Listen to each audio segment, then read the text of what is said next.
Oh, we have so much to say. It's just, I don't even know where to get started, Thomas. This could be a 2 hour recording.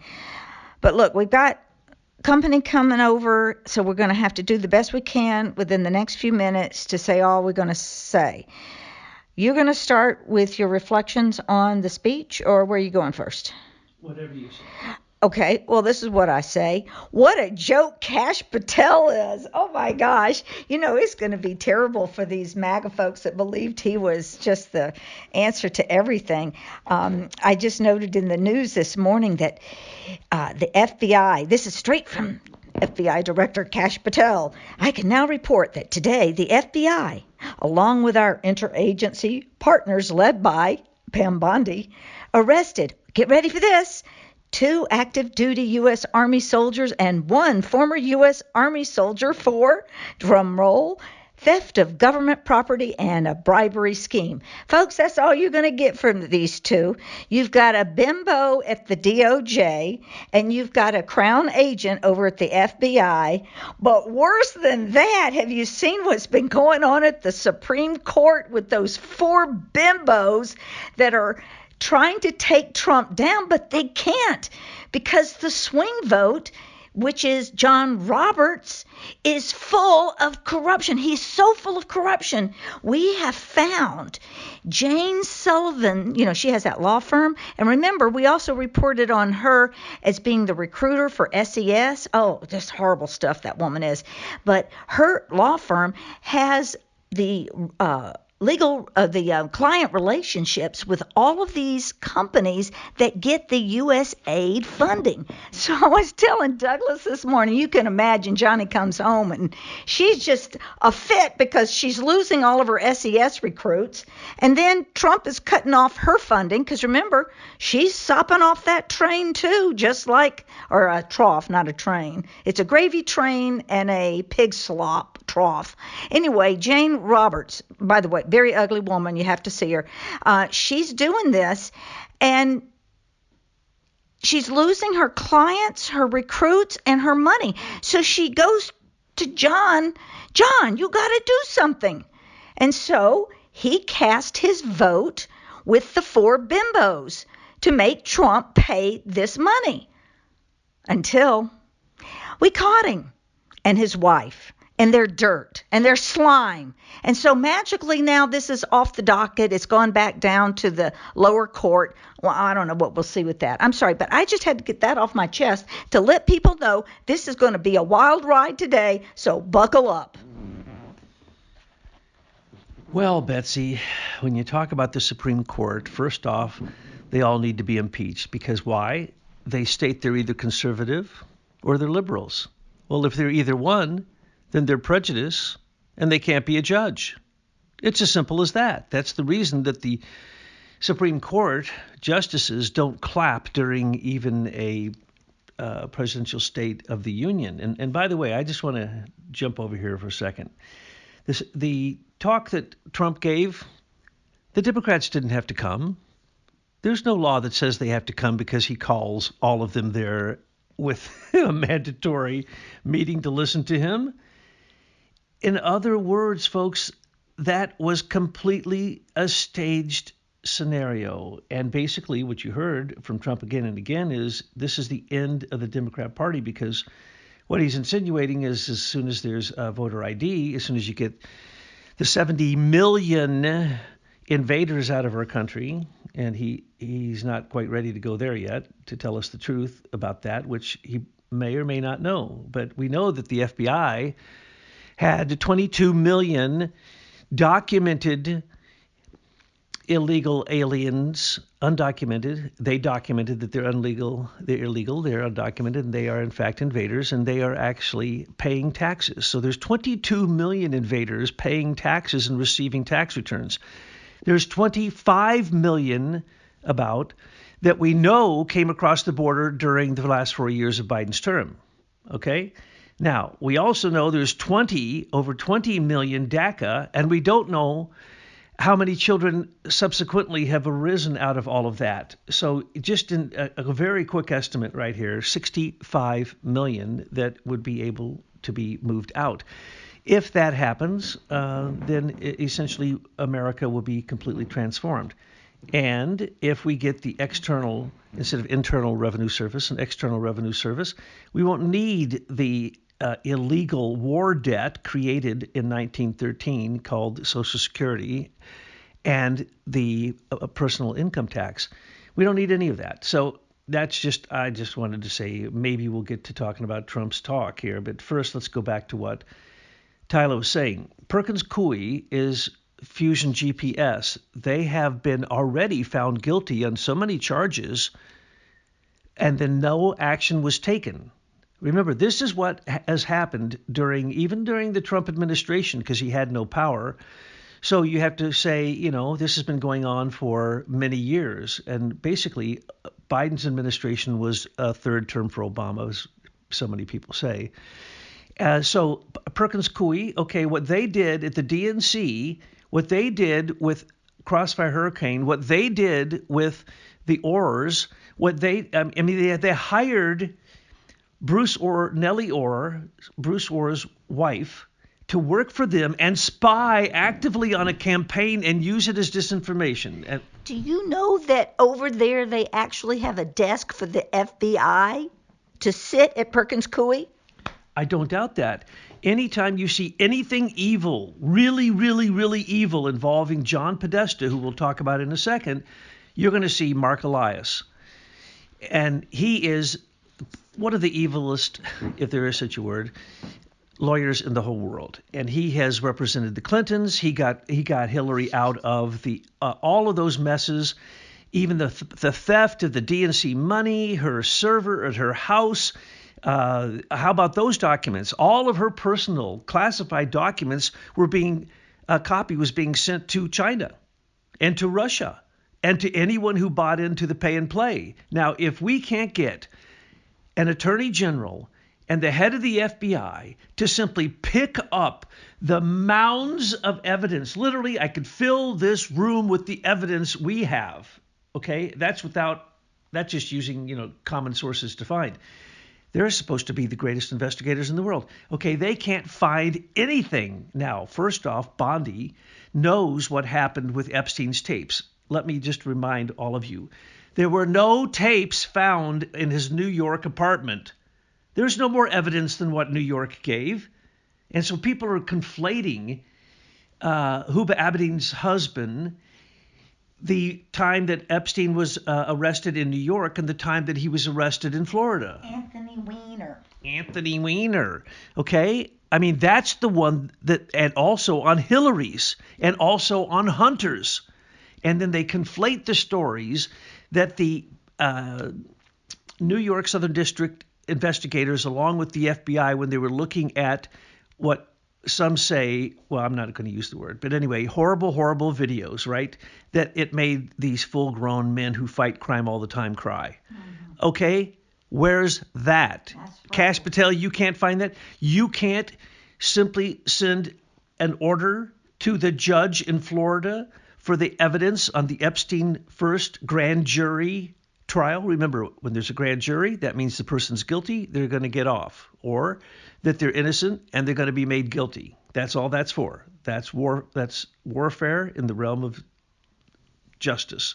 And in America, you can't even say the word justice. It doesn't exist at this point. And I'll get to that in a minute. So anyway, Perkins Coie, they need to go to jail now. Not just have their security, but see, this is what Trump is doing. He knows now the limits of his power, and he's stretching them. And with these court decisions, especially John Roberts and his corruption, to be the swing vote that went in favor of an unconstitutional act that they are trying to use as a way to control the executive power, they have no authority. The Supreme Court can't say, don't send that check. No, it's even worse. With John Roberts, he's trying to make sure that his wife's gravy train keeps rolling.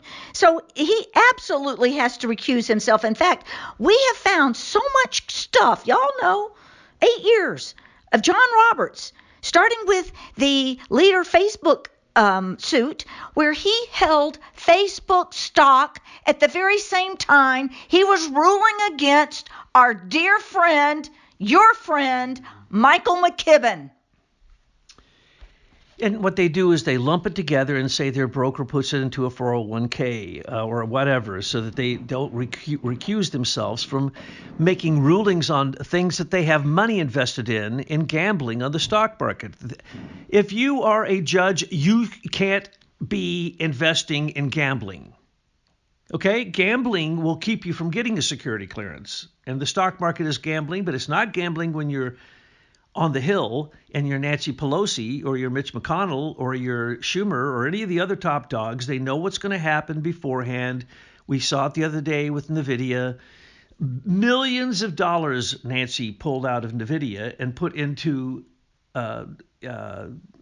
other things which she knew were going to pop, and she made, tens of millions of dollars. Why? That's called cheating. That's why we have to have term limits, and that's why, in my opinion, we should pay them more so that they don't have to be corrupt, and we should provide them common housing. It should be a social gift and a duty to work in a political position where you have to vote on things that become laws that control the rest of the people's life. This is the trusted duty of a republic. We do not have a democracy, and I just want to slap the face of anyone who says we do. Because we vote, well, first off, we don't vote. Those are machines. The machines take our vote and do what they want with them, okay? So we don't have any vote. You have no voice. You have a representative that you vote for, and by the way, you didn't get to vote for your representative because the machine voted for who they wanted. And George Soros paid for the secretaries of state to all be corrupt so that the last 4 federal elections were all George Soros, Secretary of State and Attorney of Generals, changing the laws with his planned virus X. And he's just part of the pharmaceutical group. Everybody knew this. I was writing about this many years ago, warning people, get ready.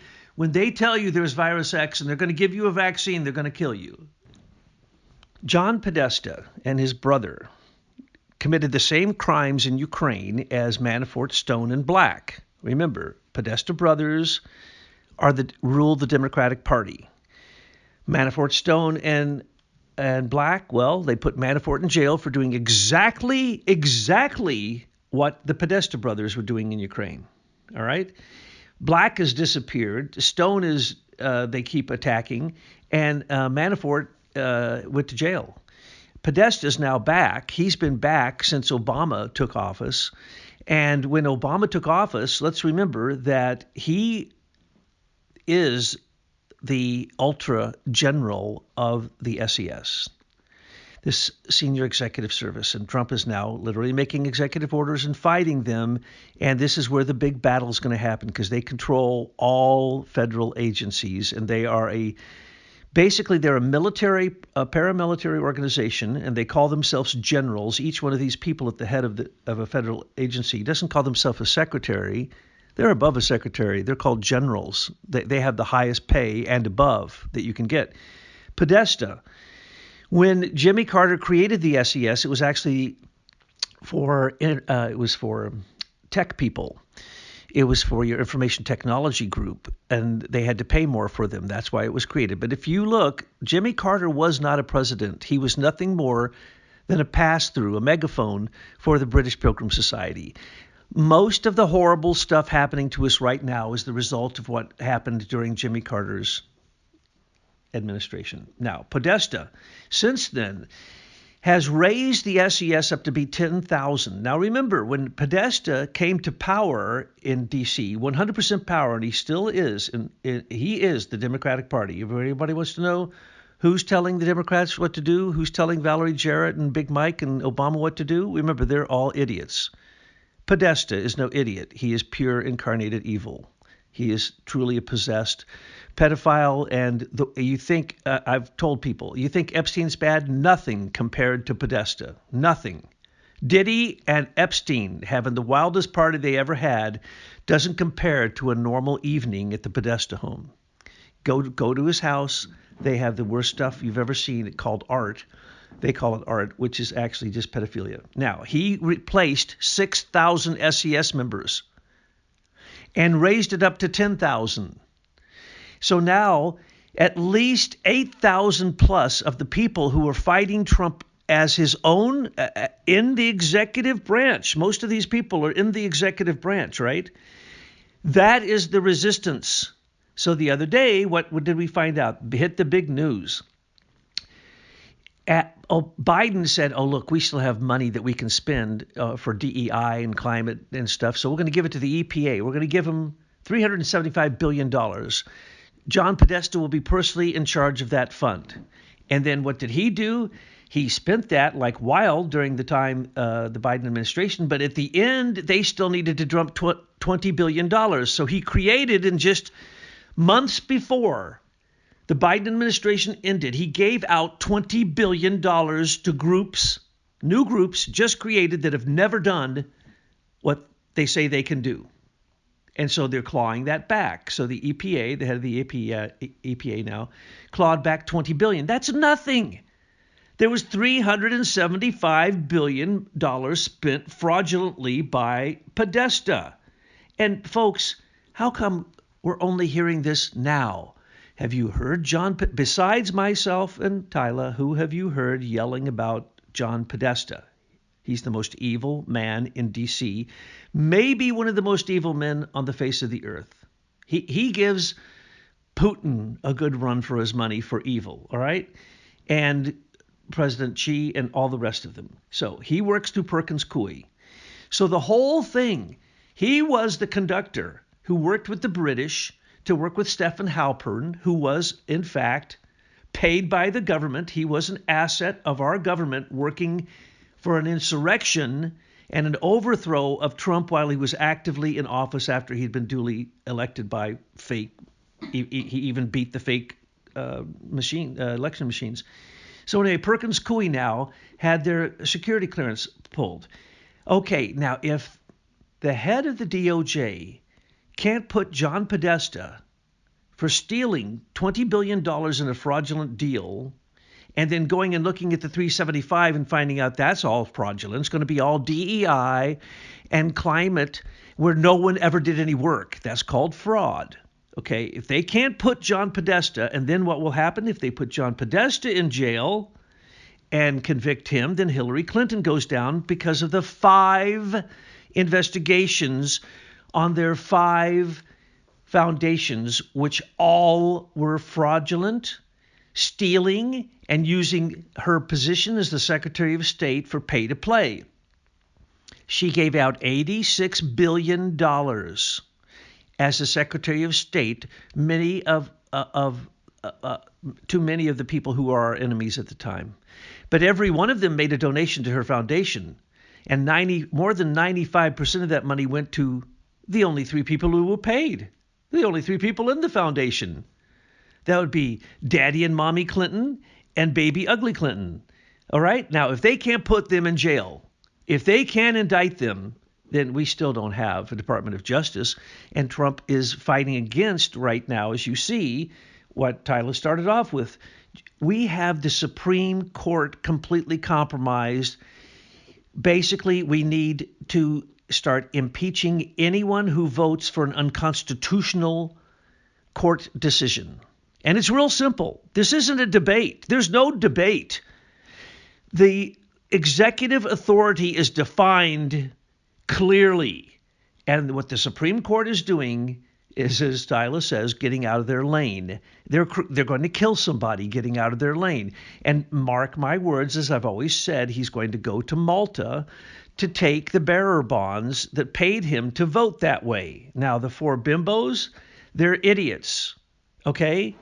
They admit that they are prejudiced. Their DEI hire, the recent one, she can't even define what a woman is. Friggin' idiots, all of them. And then you've got that Amy Coney Barrett. Now, at the time that she was, being solicited and everything, we warned everyone that she was going to be these liberal, weak-minded women. Well, there she is, siding with the other bimbos. We need to put these judges in fear of justice. You see, they think they are God. They think that they are British aristocrat, landed gentry, and or barons or dukes or of the house of royalty. They're not. A life-appointed judge is insane. Right? Because people grow senile when they get old. Look at the one that they kept on ice, Ruth Bader, Ginsburg Bader. Are you kidding? She wasn't sharp at the end. Her assistants are writing all those. And the four bimbos on the Supreme Court now, they're not sharp. They came in saying that they were conservative, and now two of them have gone completely liberal. Okay, the fact that that can be known by observation. How about Sotomayor getting in public arguments with Trump before he was elected? She's got to be impeached for that. Are you kidding? They're supposed to be impartial. If you come out and you say, I'm a big supporter of Democrats, so anybody wants to bring a Democrat issue to me, I will definitely go your way. Okay, impeach him. So that's why he got rid of all of the administrative judges. That is in the executive branch. He got rid of federal prosecutors because that's in the executive branch. He got rid of the people who tried to prosecute him because some of them are in the executive branch. The people who tried to prosecute him in New York, he went after them for allowing the Attorney General, Secretary of State, and basically the governor giving out driver's license illegally so that they could then be used for voting. Okay, this is election fraud, but we've seen so much election fraud. How about Starmer, who sent over 20 of his best people to fight digitally against Trump before the election was over? Okay, this is election interference. So what we're seeing here is he can't go after these people, I'm going to say it for the 100th time, until he has, and I'm going to have to raise the number because of the criminality I'm seeing that is being released every single day, multiple items of criminality. He needs about 10,000 good lawyers, and he needs a good attorney general. Right now, he's got a complete bimbo in there. He's not going to get nothing done except what he can do, which is don't sign the check. Take away their money for all those people. We don't even know what those credit cards, which then a judge said he can't stop federal employees from having a credit card and skirting around actually having a record of where they spent the money. And so they were unlimited credit cards. No one knows. Not even Doge doesn't know how much money was on those credit cards.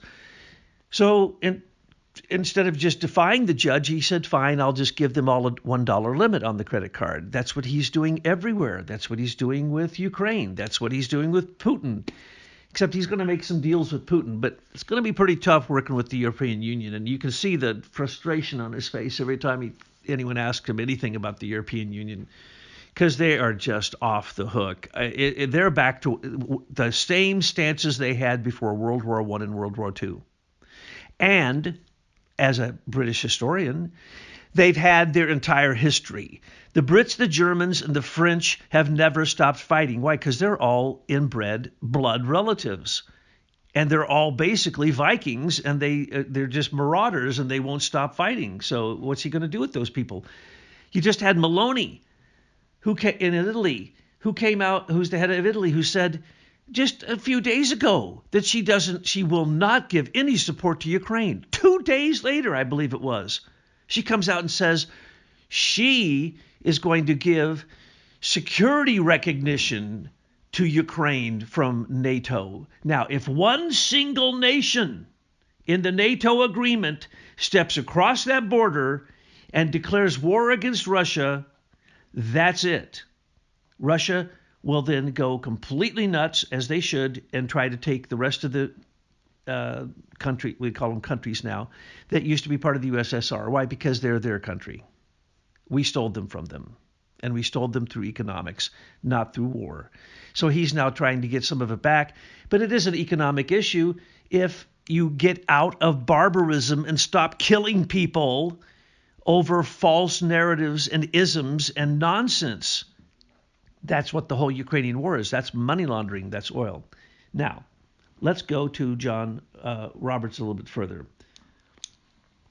Who do you think told John Roberts to vacate his decision, or basically vacate the case? He has the ability to put a case on the docket, right?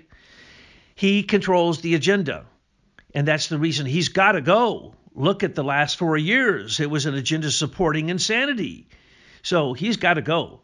But the point is, he vacated it. Well, I've never known that to happen. That the Supreme Court justice who voted, who doesn't need to vote ever, he should only vote to break a tie, and he did in this case. What? Why would he change his opinion? In a case that's split between the rest of the justices, he's going to make a decision and then later vacate it, later pull the whole case out and basically rescind his decision or recession of it? Are you kidding? I don't know that that's ever happened. It probably has, but we've certainly never known about it.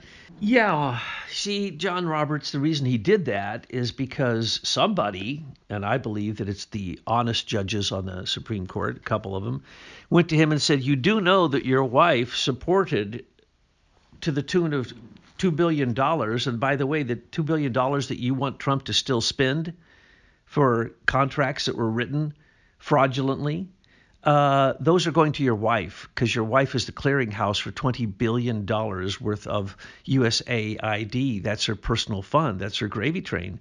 And don't you think that's a little bit suspicious? Don't you think you should recuse yourself instead of vote for it, especially vote on the side of continuing your wife's under the table fraudulent manipulation of the USAID funds? I mean, what do you think there, John Boy? And then John Boy backed out. Why? Because they're all guilty. There's not a single person that's ever heard of this who is in D.C. that's in their second term that didn't try to get on this gravy train. And that's what they're doing now. They're now doing a DOJ investigation of who was the sponsor, because this is the way this works. This is unbelievable. Hillary Clinton got to give out $86 billion as Secretary of State to anybody she wanted. And then the Pentagon that year gave, I forget, another 100 and some billion to our friends. And then OPEC gave out secured loans to the tune of, I forget, 50 to 100 billion. And then there's two other subsidiary organizations that do other things just exactly like this. DOJ hasn't even found them yet. So when this came out, everybody knows all you have to do is we'll use the word democracy, freedom, commerce, and create an organization in a country where nobody ever goes. And then you have her, John Roberts' wife, what's her name? Jane Sullivan. Jane Sullivan. Jane Sullivan gives you the nod. Jane then sends that to the committee. The committee never meets with you, and the committee never meets with the person who came up with the idea.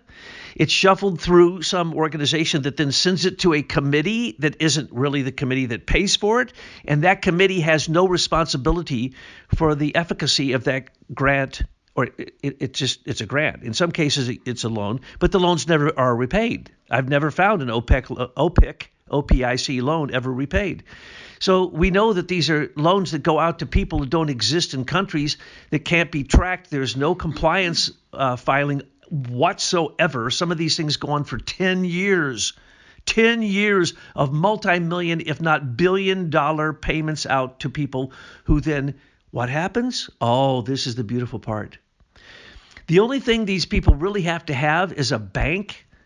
And so we looked this all up a long time ago. Wells Fargo was the number one bank, and then, of course, J.P. Morgan and all the big ones, right?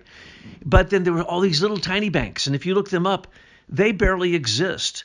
And then what happens? Then they create a board. You have to have somebody responsible for this. So the board's got to have 3 people on it, and who's on the board? That's right, the wives of politicians.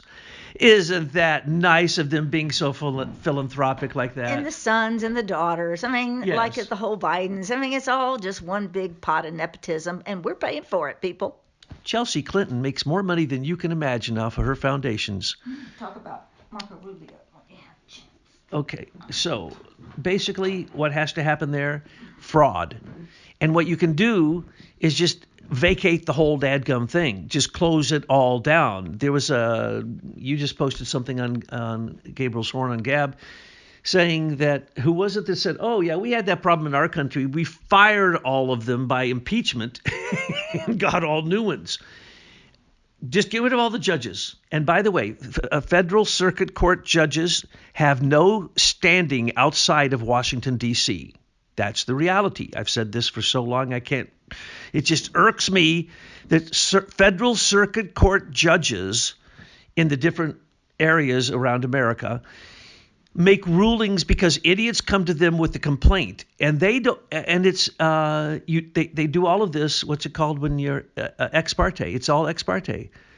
So Trump didn't even get to defend himself in any of these things. So how could the judge make a determination when he didn't hear the other side, or she didn't hear the other side?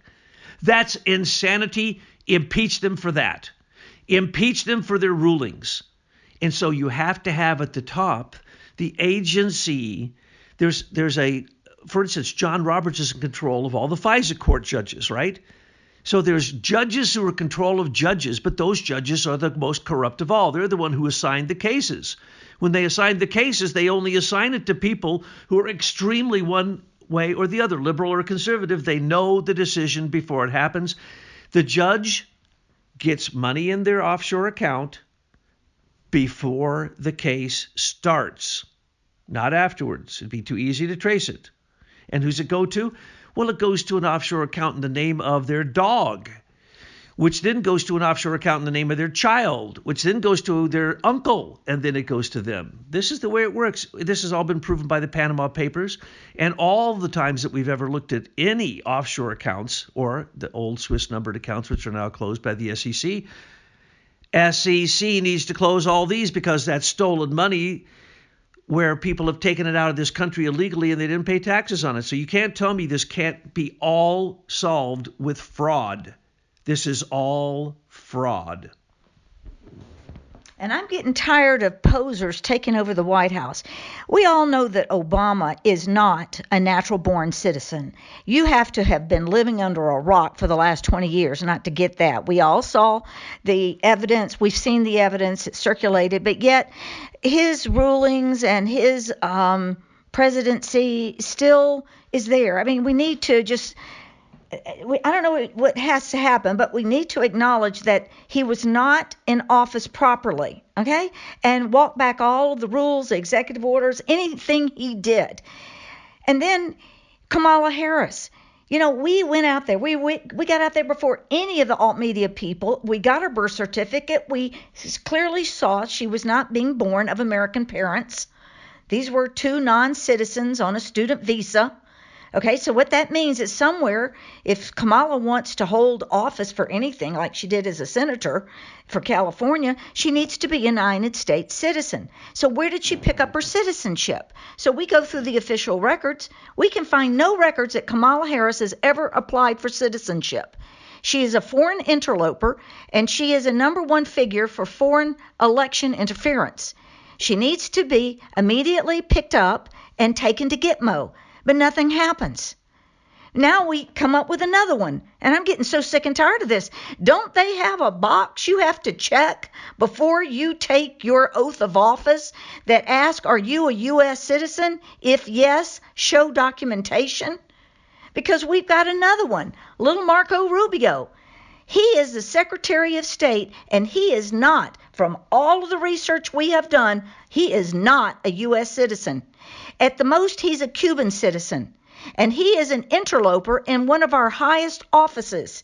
So I was reading this article where Rubio revoked a student visa from a foreign alien, and I'm thinking, how crazy. Marco Rubio is not even a U.S. citizen, and I don't want to have to carry this stupid stuff out for the next 4 years. So I'll ask you, Douglas, who has to make the announcement? Is that Kristi Noem that would have to come out and say something for immigration fraud?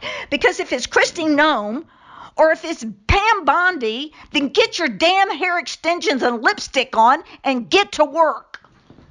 Well, think of it like this. To get your passport, what do you got to do? You got to have a valid birth certificate. You have to prove you're an American. You can't get a passport. So if they do How did Rubio get his? They don't have one. He's a diplomat. He didn't even have to have a passport. Yes, but at some point in time, he wasn't an elected official. So and if he was traveling, What did he use? We can't find a passport on him. We can't find a birth certificate on him that shows he is a U.S. citizen. It's not there. He's an interloper. Yes. And politicians don't have to do anything. They didn't have to take the shot during COVID. Remember, everyone in D.C. on Capitol Hill, the pharmaceutical companies, CDC, and NIH were all exempt from taking the shot. Don't forget that, folks. That should tell you everything. Now, first off, Rubio ran for president. It was supposed to be the Speaker of the House and the leader of the Senate who had to vet anyone who ran for president. That's just a fact. That's the law. So therefore, when Pelosi said Kamala could run or be the president, then she committed fraud, didn't she? Because she had to vet them, her and Mitch McConnell. So they did not vet them because Obama has a fake birth certificate. Kamala doesn't have a birth certificate. No, Rubio. Kamala has a birth certificate. It's just that it shows that her parents are not U.S. citizens, and that's fine. She could still be an American citizen, but you have to make application. Yes, but you see, she has it, but it doesn't say she's a citizen. That's not a U.S. birth certificate. Just like she has a birth certificate. It's with California, wherever that county is, okay? And it shows that these two parents are not citizens. Okay? Yes, and if you bring that to me when you're coming as demonstrating to sign your I-9 as I'm hiring you, I will reject that because it says on your birth certificate you're not an American. So that the same is true for all of these people. Nobody has vetted them because the fraud was so rampant in D.C. that crime was standard. Everyone was expected to be participating in crime and covering each other's rears because that's what the DOJ did. Bruce Orr has not been fired. Bruce Orr was the paymaster for the SES. He's Podesta's man in the Department of Justice. He still hasn't been fired, demoted, or anything. Andrew McCabe got his entire retirement after finding that he'd lied all about the Clinton Foundation investigations and threw them away and harassed everyone who ever brought up Hillary Clinton's name. They literally said, you bring up Hillary's name, he appears in the room and closes the meeting down. And this was all found, okay? So you can't, you just have to demonetize these people.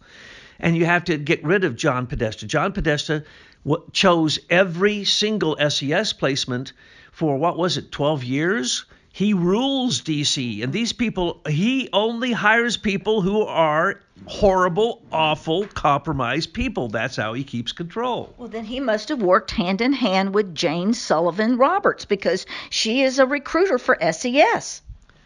Without a doubt. And Hillary had her own company that gave fake security clearances to SES members. Remember when Ilran Aham, whatever his name is, the guy who was recording everyone in the whole House and the Senate and had it all on a server that was in Becerra's office that was going to Pakistan. So Pakistan had an ear on every single thing going on in American government, even in their secret offices. What happened to him? Nothing. So what we're looking at here, it's like, Seth Rich. They just determined they're not going to investigate Seth Rich. There's no bigger case that proves the DNC killed Seth Rich than the Seth Rich case, killed someone than the Seth Rich case. Okay, period. Ellis, Clinton, Podesta, all of them, Mark Elias, were all involved in that. Okay, but technically the DNC doesn't kill somebody. They send somebody out to kill. We know exactly who they sent. We know the car that was parked a few blocks away. We know the people who went and gathered up the videos of the murder.